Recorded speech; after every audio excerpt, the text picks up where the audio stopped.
विधाता ने जो भाग्य में लिखा है वो तो होता है।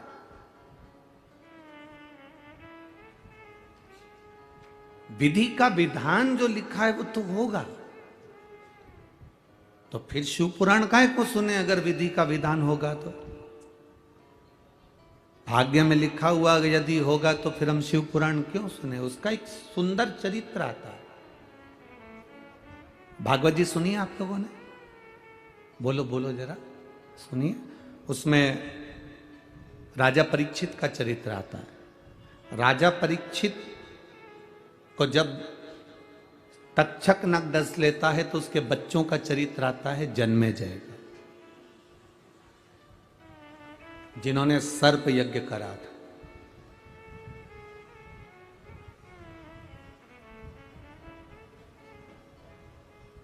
कोई तुमसे कह दे कि मैं तुम्हारी जिंदगी में दुख नहीं आने दूंगा तो समझ लेना कि पक्का झूठ बोल रहा है। संसार में ऐसा कोई नहीं जन्मा जिसको दुख नहीं आएगा। पृथ्वी पर जन्म लिया है तो दुख सुख तो चलेगा। कोई तुमसे कह दे कि मैं तुम्हारे दुख को, मेरे पास में ऐसी मौली है, मैं एक बेल दूंगा बांध लेना और दुख मिट जाएगा, फालतू की बात।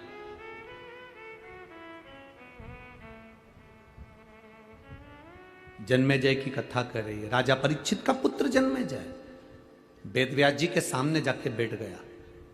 वेदव्यास जी को दंडवत प्रणाम करा जन्मेजय ने, और वेदव्यास जी को प्रणाम कर कर वेदव्यास जी से कहा कि मुझे एक बात समझ में नहीं आई गुरुजी। वेदव्यास जी ने पूछा कौन सी बात? भगवान कृष्ण थे, आप वेदव्यास जी थे, गुरु द्रोणाचार्य थे, भीष्म पितामह थे, इतने बड़े बड़े संत साधु सन्यासी तपस्वी साधक और बड़े बड़े भविष्य के वक्ता जो दूसरे का भाग्य देखकर बता दें, इतने बड़े बड़े भविष्य के वक्ता बैठे थे, उसके बाद भी पांडवों का और कौरवों का युद्ध हो गया। आपने वो युद्ध टाला नहीं, आपने वो युद्ध समाप्त नहीं किया। इतने बड़े बड़े भविष्य के वक्ता बैठे हुए थे, इतने बड़े बड़े गुरुजन बैठे हुए थे। अगर कौरव और पांडवों के उस समय को तुम टाल देते, उस समय को अगर समाप्त कर देते तो युद्ध होता क्या? इतना बोलने के बाद में वेदव्यास जी ने कहा जो भाग्य में लिखा है वो तो होता है। विधि का विधान कोई नहीं टाल सकता। इतने में जन्मेजय, परीक्षित के पुत्र जन्मेजय ने कहा कैसे नहीं टाल सकता? अगर मैं होता ना तो मेरा पुरुषार्थ आप देखते और मेरे पुरुषार्थ को देखते तो मैं ये युद्ध टाल सकता था। मैं युद्ध होने नहीं देता। बहुत सावधानी से सुनना अष्टविनायक शिव पुराण की कथा। मैं होता तो इस युद्ध को नहीं होने देता। मैं होता तो यह सारा युद्ध टल जाता। वेदव्यास जी ने कहा यह कभी नहीं हो सकता। जो ललाट पर लिखा है उसको टालना बड़ा मुश्किल है, उसको समाप्त करना बड़ा मुश्किल है, उसको टालना बड़ा मुश्किल।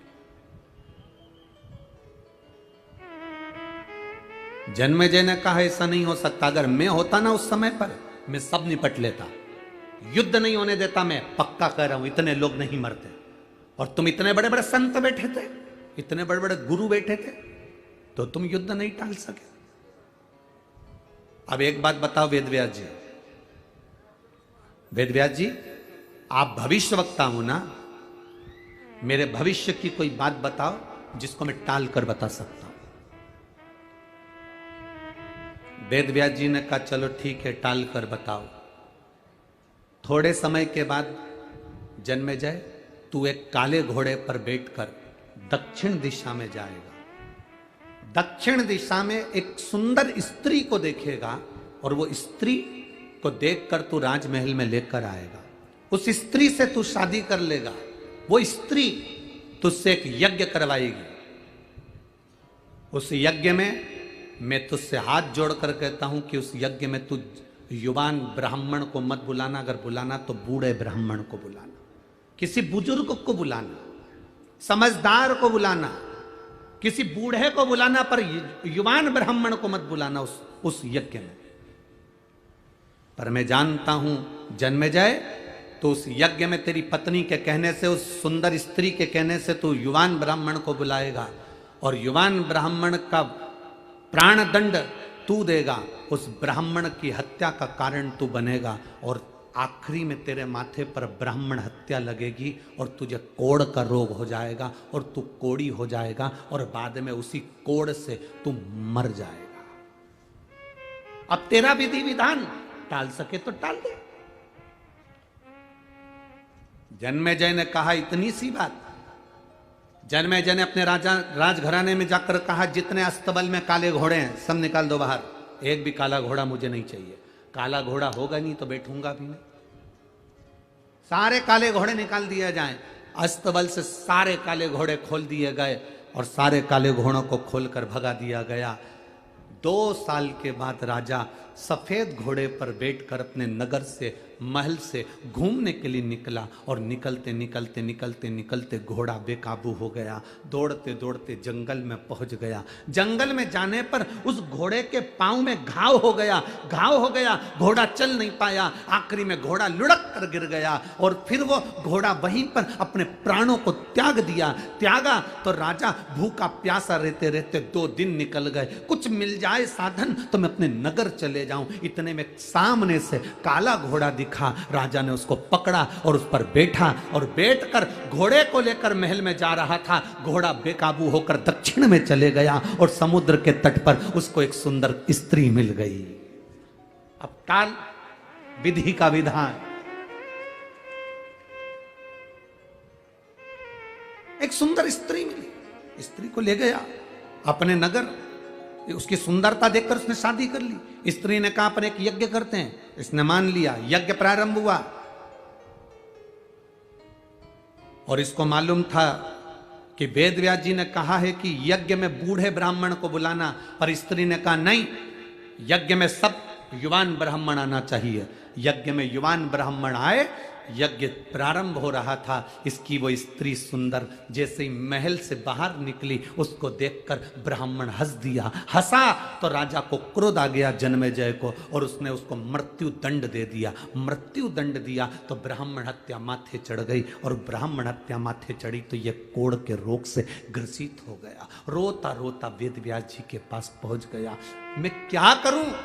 वेदव्यास जी कहते हैं, तू ही तो कह रहा था कि मैं विधि के विधान को टाल सकता हूं।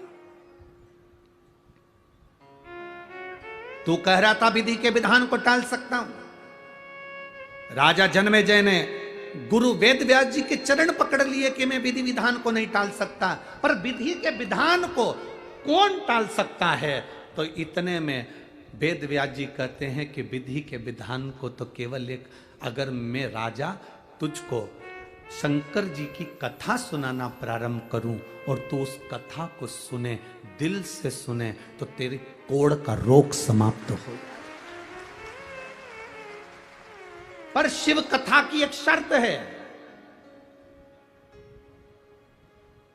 शिव महापुराण की कथा की सबसे बड़ी शर्त है, शिव कथा की सबसे बड़ी शर्त है राजा पूछता कौन सी शर्त? मैं तुझे शिव कथा सुनाऊंगा, मैं तुझे शंकर का गुणगान सुनाऊंगा, पर शंकर की कथा में तू संशय मत करना। शंकर की कथा में संशय करा तो फिर तेरा दुख नहीं कटेगा और आखिरी में वो कोढ़ रह जाएगा। तू जब तक शंकर की कथा में संशय नहीं करेगा, जब तक तू शंकर की कथा विश्वास मानकर सुनेगा, तब तक तेरे शरीर का सारा कोढ़ समाप्त हो जाएगा। और अगर कहीं तूने संशय कर लिया, क्या शिव पुराण से ऐसा होता है? क्या शंकर से ऐसा होता है? क्या ऐसा करने से ऐसा होता है? जहां तेरे अंदर संशय आया, समझ लेना फिर वो कोढ़ का रोग वहां रह जाएगा।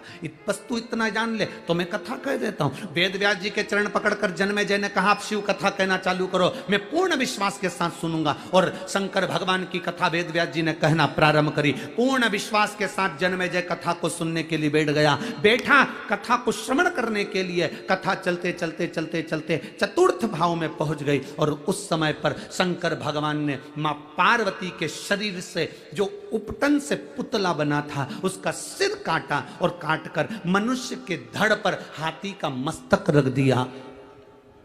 जन्मेजय को संशय आ गया।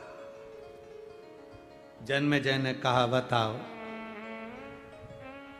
क्या शंकर भगवान डॉक्टर है? क्या शिव जी वैद्य हैं? क्या औषधि देते हैं कि मनुष्य के शरीर पर हाथी का मुख रखा जाएगा? जन्मेजय के अंदर संशय आ गया। जन्मेजय ने तुरंत कहा, मैं इस कथा को नहीं मानता। क्या धड़ के ऊपर हाथी का मुख कैसे रखाएगा? यह कभी हो ही नहीं सकता। वेद व्यास जी ने कहा, शिव औषधि है, शंकर एक औषधि का कार्य करते हैं। शिव का स्पर्श हमारे शरीर को एक रोग से मुक्त कर देता है। शंकर का जल चढ़ाना हमारे जीवन को एक सुख प्रदान कर देता है। उस जन्मेजय ने कहा, मैं इस बात को नहीं मानता, पूरी कथा को मानूंगा पर इस बात को नहीं मानूंगा। बस संशय आया, और संशय आने के बाद में जब वेद व्यास जी ने कहा, तेरी मर्जी, आगे की कथा तो सुन ले। पूरी कथा सुनी पर वो संशय दिमाग में रह गया।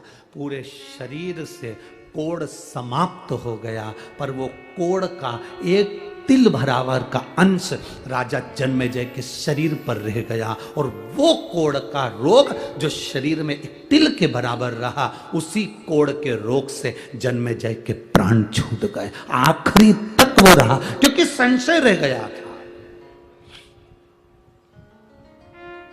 जितने लोग आस्था चैनल पर कथा सुनते हैं, जितने लोग मोबाइल पर कथा सुनते हैं, जितने लोग पंडाल में कथा सुनते हैं, हम सबसे एक बात कहते हैं, तुम्हारा दिल और तुम्हारा मन और तुम्हारा विश्वास कहे तो कथा में जाना। कथा में जाओगे, कथा सुनोगे तो तुम्हारा जो दुख है वो मिट जाएगा। दुख मिटता कब है? जब हम दिल से विश्वास के साथ कथा सुनते हैं। अगर हमारे अंदर संशय है, कथा में मत आना। आपको अगर लगता है कि शिव पुराण तो ऐसी है, महाराज जी तो फालतू की बात करते हैं, जल चढ़ाने से ऐसा हो सकता है क्या, बेलपत्री खाने से ऐसा हो सकता है क्या, तुम्हारे अंदर अगर संशय है तो शिव महापुराण की कथा बंद कर दो। तुम्हारे पास में रिमोट है, टीवी का बटन दबाओ, दूसरा महाराज आ रहा होगा, उसको सुनना चालू कर दो। मिश्रा जी गया,